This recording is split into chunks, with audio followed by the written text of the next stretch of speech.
All right guys, so today I want to talk about my own unpopular opinion around marriage and weddings.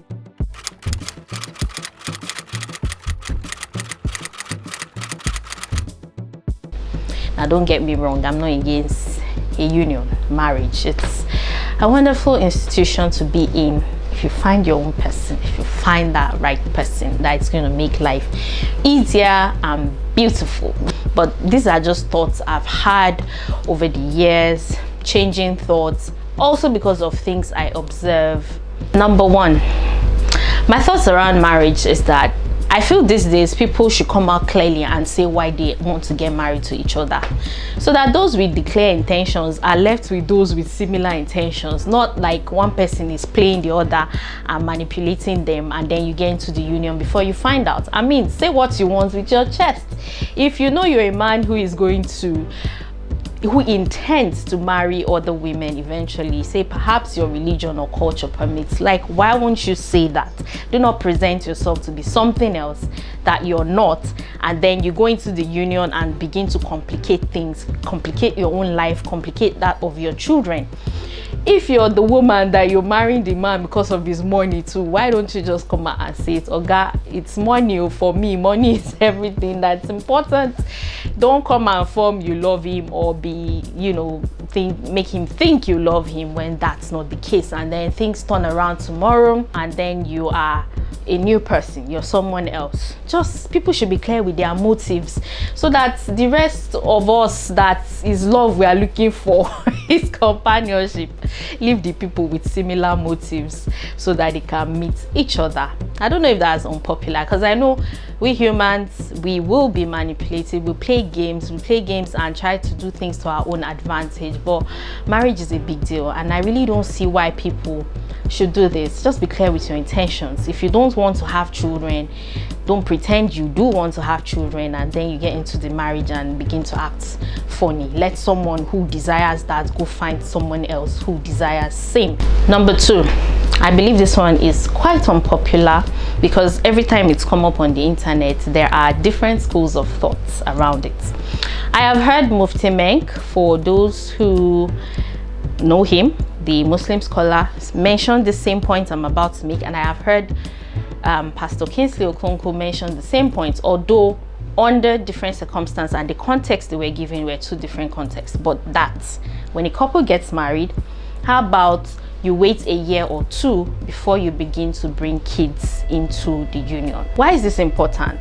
We cannot pretend that the divorce rate is not high, or that is not something happening that is so rampant. People are getting divorced within a year of marriage. Now imagine that happening and already a child is on the way. Two people are not likely to know each other well enough until they are under the same roof. And so it seems sensible to actually wait, as being recommended now, and understand yourselves. Perhaps it may not work. It shouldn't be done with the thought that because you think it won't work, but that you're giving yourselves time to get to know yourselves, understand yourself before you begin to bring whole human beings into the scenario. I think I go with that school of thoughts. A lot of people were screaming and shouting and not really in support of it, but I think it makes sense. It makes sense because of our current realities in the world, within unions. It makes sense. Now that last point brings me to my next point, number three. This is highly unpopular. I know at a younger age, I used to be this person who used to be like, why will a couple not sleep in the same room? Why do they have separate rooms? When they have misunderstandings, how will they settle it easily? Yes, that makes sense on one hand. Another thought I've had is, imagine you've been by yourself for many years, in your single season, then you just have to make this sudden change and live in the same room, on the same bed with someone else. Please take this lightly. I'm not saying anyone should go and do it, but how about you stay in your house, I stay in mine for a while. Yes, we are married, come visit sometimes, I come visit you, then eventually we ease into being together gradually. I recall Asha the singer raising something like this around the fact that she's it's one of the things she feels would be easier if it could work that way. Yes, you're married, but just have your own space. I have mine, because I've become so used to being by myself, and a lot of people came for her. But I understand now better than I might have at a younger age why that is a thing. My number 4 point is around weddings themselves. I also used to think that, oh, that grand wedding, plenty people, you know, but sometimes I just think, can we just do the wedding and go home? Like, let's get it done during the day after work, and then we go home in the evening. Not like we have all this series of events before the main day, like you're saying your whole world is about to change, so that day is just coming. It feels like a big deal. I've seen people prepare for their weddings and it's a big deal. It sometimes even stresses them out a lot. So I'm just saying, how about we just go do the wedding, we just have like 10 people present after work, then we go to our houses. Just saying. So sometimes the shenanigans around weddings is just a lot. The money spent. I think we've just made it a culture that weddings have to be big like that, and it's African society. You come and say you want small wedding, they'll be like, you're the first child of the house. They'll give you 1,001 reasons why it cannot happen, and one great grand uncle you've never known in your life has to be at the wedding. There are just so many things to do. But my unpopular opinion is I wish it could just be a simple thing.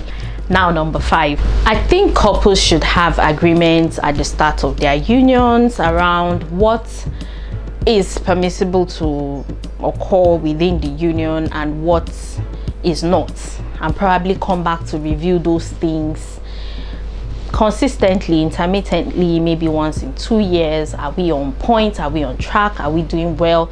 What can we do better? What am I doing for you that you like? What's going good? What's not going good?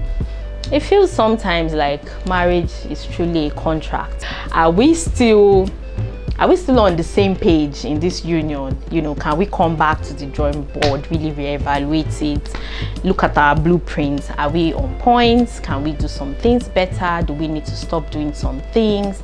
I feel this will help people move forward rather than just leaving the marriage and leave it on autopilot. But I think also that with a lot of information out there now, people are really considering things like this. They are taking it into account. They talk more to each other. They want to evaluate where their union is. But then, marriage unions, they're a big deal. Please don't eat me raw. I just think these things, and as I said, unpopular opinion. So thanks for watching. Subscribe, follow the Moral Code across social media. See you next time.